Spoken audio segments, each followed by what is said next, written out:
Bene, oggi parleremo della testa, non nel senso di mente o cervello, ma proprio nel senso anatomico del termine, cioè del cranio.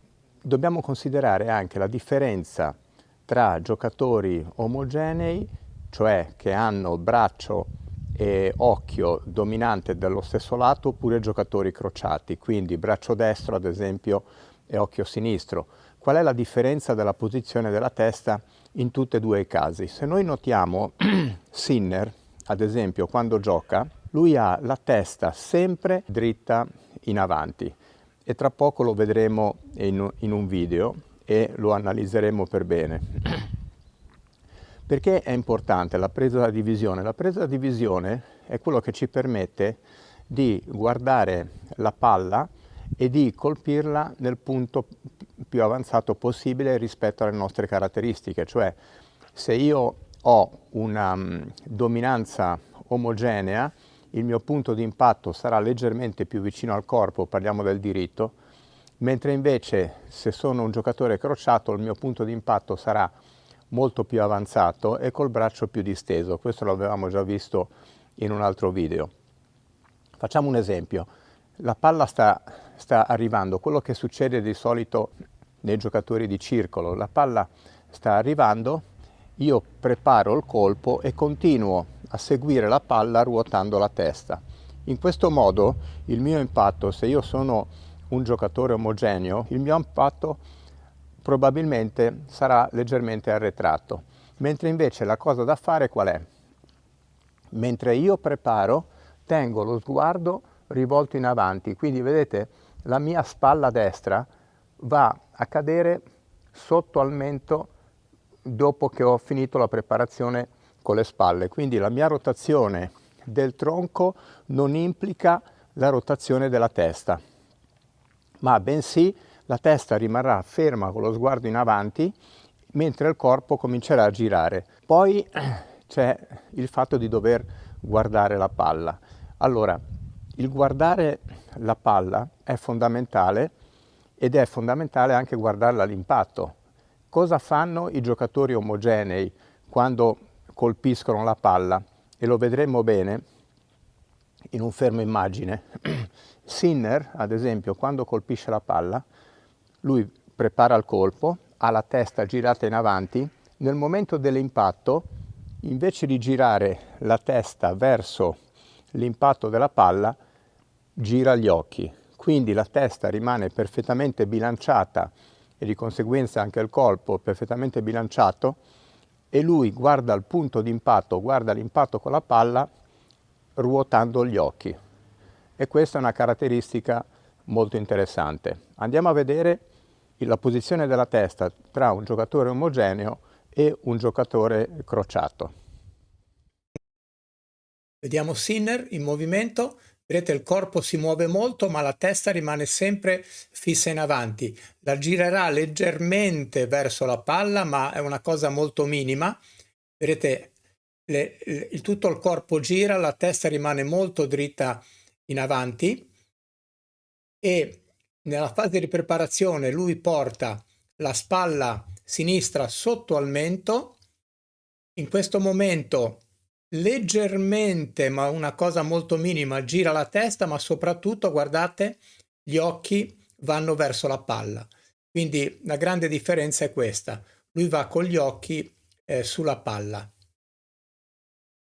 Passiamo a Djokovic. Djokovic forse il migliore che ha questa caratteristica di riuscire a mantenere la testa non solo ferma ma anche verticale, perché ci possono essere vari movimenti della testa. Se io inclino la testa da un lato, intanto il mio equilibrio cambia la mia presa di visione, quindi metterò a fuoco in modo diverso. Ma se io rimango con la testa dritta anche durante una situazione del genere, dove c'è sicuramente una fase di equilibrio instabile del corpo, ma lui rimane molto con la testa dritta. Guardate anche in questa situazione qua, complicata, ecco, guardate qua come lui riesce a mantenere l'equilibrio della testa, cosa che provocherebbe anche uno squilibrio del corpo, perché se lui avesse la testa in linea vedete, in linea col terreno, invece che perpendicolare e dritta,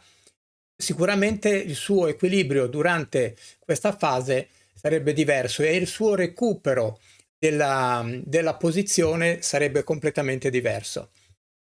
Però c'è un fatto, andiamo a vedere Djokovic quando colpisce la palla, perché quando lui colpisce la palla, adesso lo vedremo, vedete, intanto qua voglio sottolineare una cosa che avevo già detto in un altro video, però visto che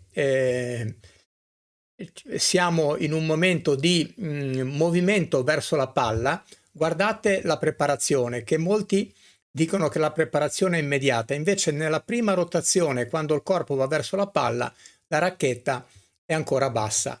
E poi qui inizia la preparazione. Allora ritorniamo alla testa. La testa di Djokovic rimane molto dritta.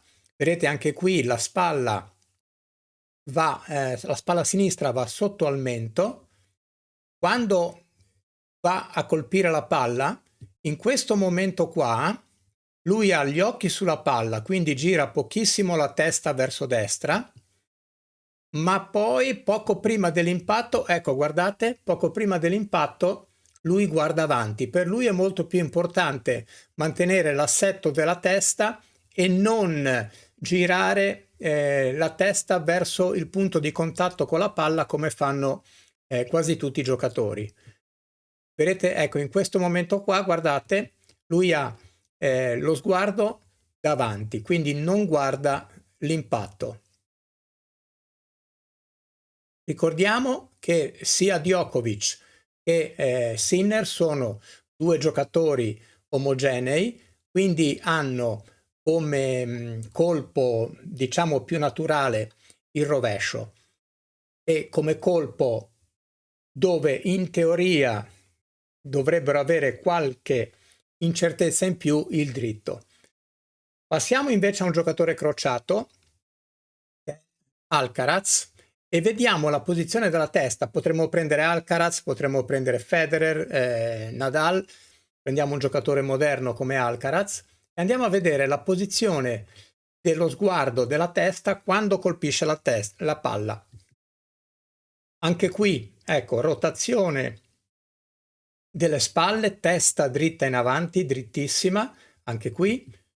Poi andiamo verso l'impatto, qua comincia a girare, vedete, perché lui guarda la palla con l'occhio sinistro, quindi l'occhio sinistro deve seguire la palla per arrivare al punto di contatto. Nel punto di contatto vedete che il naso, a differenza di Djokovic e di Sinner, il naso è esattamente puntato sulla palla, sul contatto con la palla, vedete, quindi gli occhi sono sul contatto della palla e rimarranno così fino alla fine del colpo. Attenzione, questo sempre per non perdere l'equilibrio. Vedete, in questa posizione lui ha già finito il movimento di impatto con la palla, anche la prosecuzione, la racchetta è quasi caduta nella mano sinistra di nuovo, ma la testa rimane girata verso l'angolo, verso il punto di contatto con la palla.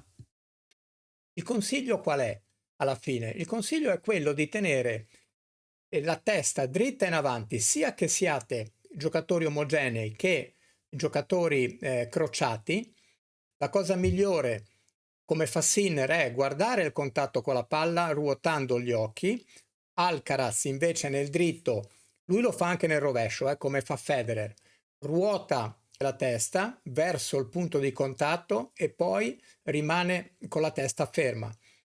Il fatto è che durante l'impatto con la palla tutti questi giocatori hanno la testa ferma, che sia dritta in avanti come Djokovic e Sinner, o che sia in una posizione più laterale come Alcaraz, però durante l'impatto la testa rimane ferma. Così facendo si vede meglio la palla, si colpisce più avanti, si mantiene un equilibrio migliore per tutta la durata del colpo. Provate a farlo e poi fatemi sapere. Buon tennis a tutti!